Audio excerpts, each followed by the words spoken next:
The initiative #NoChildLeftBehind is taking a bold stance, but also empowering the youth of the nation with the innovative educational technology.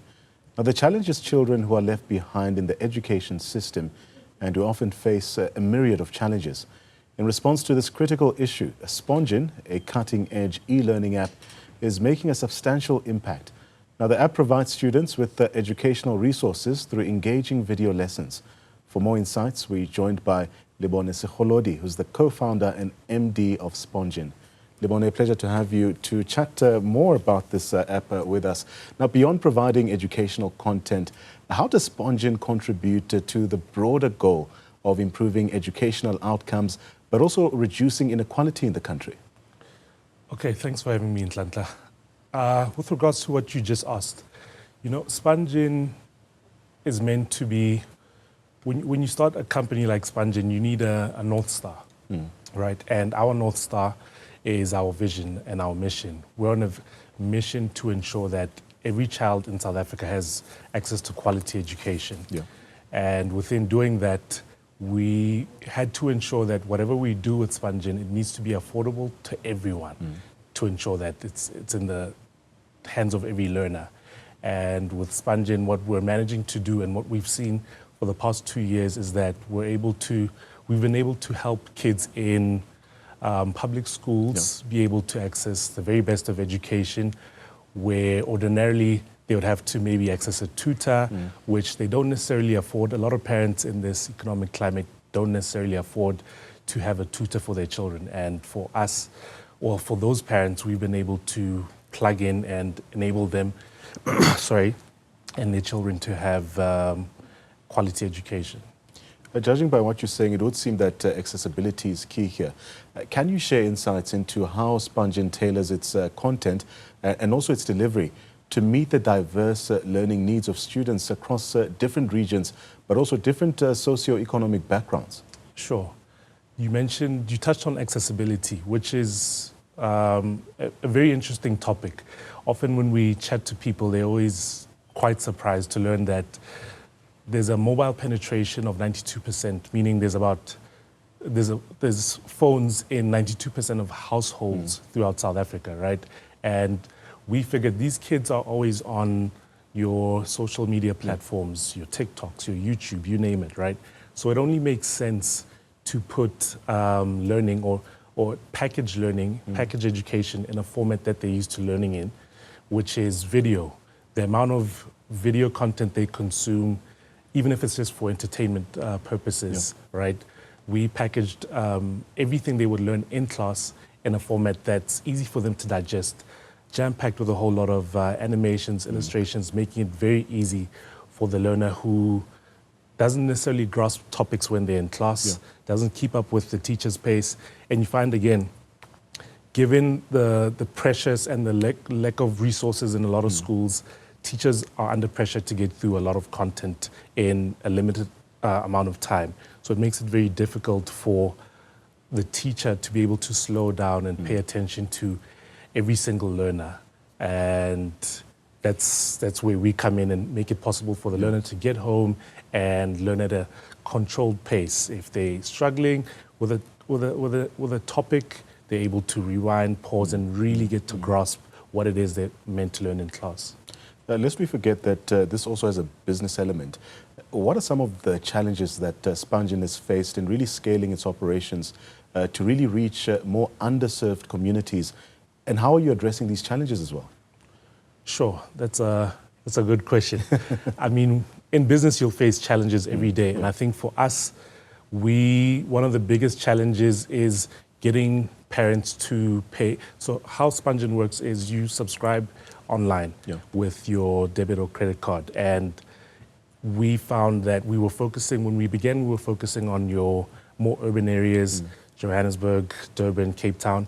And a lot of the parents had a resistance towards they were excited about the app, but they had a resistance towards having to pay with the credit card, you know?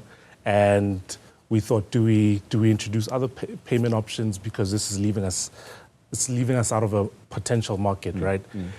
But what we did instead was try to focus on peri-urban South Africa. And to our surprise, that's where we found the most, can I say, the best reception. We found that in your Twatwas, your Mafikings, your Rustenburgs, parents don't have a lot of options for their kids, right? And this, well, SpongeIn came at the perfect time, offering the perfect sort of, being the perfect solution for them to be able to assist their kids and ensure their kids do well. Because every kid wants to see every parent wants to see their kid go into university, right? And where we come in at a price point of 100 Rand a month, all parents are always excited. And yeah, that's pretty much what we do. It's really amazing. But how does SpongeIn measure the impact of your educational interventions on student performance? One also thinks about their academic achievements as well. Is there a way that you show, or is there science applied to SpongeIn? 100% there is. So on SpongeIn, one of the things we offer is self-assessments for the learner to assess themselves. They can take a test on what they've just learned. We have pre-tests and post-tests. So a pre-test is what the learner would take before they watch a video. And post watching the video, they take another test to see, do they actually understand, or do they need to go back to the video to learn and watch more? The other step we go further to take is to work with the schools. So the schools that we partner up with that introduce SpongeIn as an intervention, what we'll do with them is do follow-ups to understand, is there an improvement? Are there gaps? Are the children actually watching and using SpongeIn? Because it's video-based, right? Okay. It's a video-based app. Are the kids watching everything that they're meant to watch? And we've seen an interesting and remarkable improvement in quite a number of schools. For example, Perfeni Secondary School, which is in Soweto. That's in Soweto, yeah, in Orlando. They, in 2022, had a matric pass rate of 72%, and the principal was determined to improve that and get it up into the 90s. In 2023, he introduced SpongeIn as an intervention. They achieved a 96.7% pass rate for matric, and we've seen that across more than 10 other schools, your Mandisas Checkers, which is in the west of Joburg, a few schools in Cape Town that we've seen show that sort of improvement. So for us to know what we're doing is quite impactful is when the school is able to share those sort of results. You touched on a very important aspect, and that's collaboration. In what ways does SpongeIn then collaborate with educational authorities? You mentioned schools as well, to really align with the curriculum offerings, with the national education standards, but also our priorities as well? Sure. So what we did with SpongeIn is we ensured that we are aligned with the CAPS curriculum, which is the general public school, what you call curriculum, right? And we ensured that the learner gets to learn everything they would learn in class. So we know that there are other e-learning resources, but the difference between us and them is that we have structured the content in a way like you would experience if you're watching a series on, say, your Netflix or so, right? So a child is able to go and select term 1 and see everything that they're meant to learn in term 1. It's an interactive platform. Yeah, it's interactive, right? And if they're in term 3, as it is currently, they're able to select the term and watch everything that they're meant to learn in term 3, making it very easy for them. So it's not all over the place, making it a bit distractive. The learners get to seamlessly binge, so to say, on the term's content. And what we focused on quite a lot, like I said, is the illustrations and the animations. Instead of telling a child about photosynthesis, making them just read, the learner gets to actually see what the concept that's being explained is. You mentioned the phenomena of binge consumption. What strategies does SpongeIn then employ to ensure that your educational content remains relevant and engaging amidst this evolving tech and educational trends that we are seeing? So we work closely with teachers.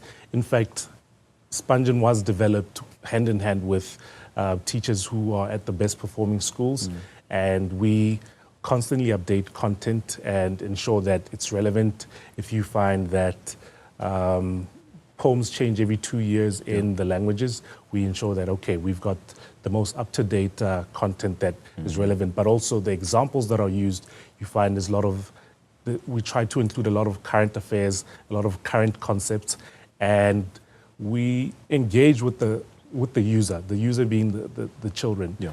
They guide us the most. That's where we get guidance and a true understanding of what is relevant, because I think if we didn't involve them and we weren't holding hands with them, we will quickly become irrelevant. So we avoid that.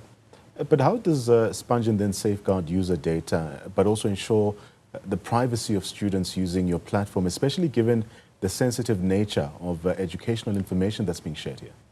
So we have I'll say, the best in terms of secure technology, but also what we do, we don't scan user data too much. Okay. The most we require from a user or from the child is their name, their username, their name, their email, and the grade that they're in. Beyond that, we don't ask for too much data, and that's to avoid a situation where we have data sort of breaches. Yeah. And Lebone, as we wrap up our conversation, but also looking ahead, what are the future expansion plans for SpongeIn? Glad that you asked that. So there's two current things in our pipeline that I would say that are exciting us. Currently, we've embarked on an initiative that helps underprivileged students who you find have devices but don't necessarily afford the 100 Rand subscription. We are working with corporate South Africa companies who say, look, we've got a bit of budget to be able to help those learners. We'll subscribe for them, and we're seeing good traction there. And we still call upon more brands to come on board. Then the second thing that I think is pretty exciting is we recently were invited to showcase in Brazil, showcase Spongin in Brazil. And to our shock, we learned that kids in Brazil really struggle with education. And you find a learner, as soon as they go into high school, when they leave grade 7, they have to go to work either during the day or at night to provide for their family. Sure. And Spongin, a bunch of investors out there said, look, we need Spongin as an intervention to alleviate the education crisis we have. So in the very near future, we'll be tapping into the Latin American market as well. Well, Godspeed with all your plans, Lebone. Thank you so that's much. Lebone Segolodi, co-founder and managing director of SpongeIn.